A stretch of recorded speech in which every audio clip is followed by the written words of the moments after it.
राम मंदिर की आत्मकथा। एक मंदिर की अपनी ही जुबानी। एक, मेरी उत्पत्ति। त्रेता से आज तक मैं अयोध्या की उस पावन भूमि पर जन्मा जहां प्रभु श्री राम ने जन्म लिया। त्रेता युग में जब राम का अवतार हुआ, तभी से यह भूमि देवत्व से सरोबार हो गई। लोगों ने मुझे राम जन्मभूमि के रूप में पूजा, मानो मैं स्वयं राम के हृदय की धड़कन हूं। सदियों तक मेरा स्वरूप बदला। राजाओं ने मुझे सजाया संवारा, भक्तों ने मुझे अपने हृदय के मंदिर में रखा। समय बदला, राज बदल गए, लेकिन मेरा पवित्रत्व अटल रहा। 2, संघर्ष के बादल। 16वीं सदी से 20वीं सदी, एक समय ऐसा आया जब मेरे ऊपर एक ढांचा खड़ा कर दिया गया। मेरी मूल पहचान ढंग दी गई, लेकिन भक्तों के हृदय में मैं अब भी जीवित था। सदियों तक लोग मुझे पाने की लड़ाई लड़ते रहे, कभी प्रार्थना से, कभी आंदोलन से, कभी न्यायालयों में कानूनी लड़ाई से।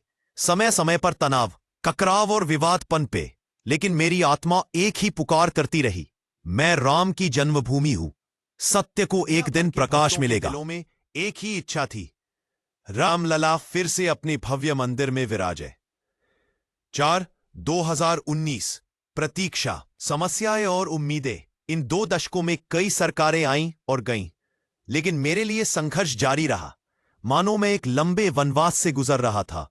राम के 14 वर्ष के वनवास से भी बड़ा। हर साल भक्त आते, आरती करते, आंसू बहाते और कहते, बस थोड़ा और, प्रभु का भव्य धाम बनेगा ही। 5, 2019। सत्य की विजय।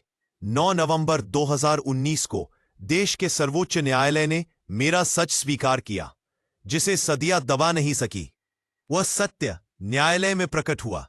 न्यायालय ने कहा, यह भूमि रामलला की है, यही भव्य मंदिर बनेगा। और उस दिन मैंने महसूस 5 अगस्त 2020 मेरी सदियों जब प्रधानमंत्री ने शिलान्यास किया, मेरी मिट्टी ने फिर से दिव्यता को महसूस किया। रामलला मुस्कुरा रहे थे, भक्त नृत्य कर रहे थे, आकाश में शंखनाद गूंज रहा था। मैं पुनर्जन्म ले रहा था, एक भव्य, दिव्य और गौरवशाली स्वरूप में। एक 7, 2021-2023। निर्माण का युग। मेरे शरीर में पत्थर जोड़े गए, तांबे की कीलें जड़ी, सैंडस्टोन की महक हर कोने में फैलने लगी। देश विदेश के शिल्पकार आए, वास्तुज्य आए, भक्तों ने धन धन्य लुटाया। मैं बनता जा रहा था, एक मंदिर नहीं, भारतीय संस्कृति की आत्मा। 8, 22 जनवरी 2024। मेरा प्राण प्रतिष्ठा दिवस। इस दिन मैंने अपनी पीढ़ियों की सबसे बड़ी सांस ली। रामलला को मेरे गर्भगृह में स्थापित किया गया, मानो हजारों वर्षों बाद एक माता ने खोए हुए पुत्र को अपनी बाहों में लिया हो। दुनिया भर में उत्सव हुआ। अयोध्या दीपों से जगमगा उठी, सूर्य भी जैसे मेरे लिए अधिक उज्जवल हो गया था। 9, 2024-2025। भक्तों का सागर और मेरा विस्तार। मेरे द्वार करोड़ों लोगों के लिए खुल गए। हर दिन मेरे द्वार करोड़ों लोगों के लिए खुल गए। हर दिन लाखों भक्त आते हैं। किसी की आंखें भर आती, कोई राम नाम का जाप करता, कोई बस मेरी दीवारों को छूकर शांति पा लेता। मेरे चारों ओर पूरा अयोध्या नया वैकुंठ बन चुका है। चौड़ी सड़कें, सरयू आरती, रामपथ, जीर्णोद्धार, भव्य गलियां, दिव्य प्रकाश और अनगिनत तीर्थस्थल। 2025 तक मैं पूरी तरह विकसित हो रहा हूं।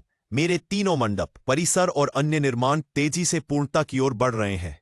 मैं आज क्या हूं? 2025। मैं अब केवल एक मंदिर नहीं, भारत की आध्यात्मिक धड़कन हूं, रामायण की जीवित कथा हूं, एकता, विश्वास, संस्कृति और आस्था का केंद्र हूं। मेरी दीवारें पत्थर से बनी है, लेकिन मेरी आत्मा भक्तों की भावना से।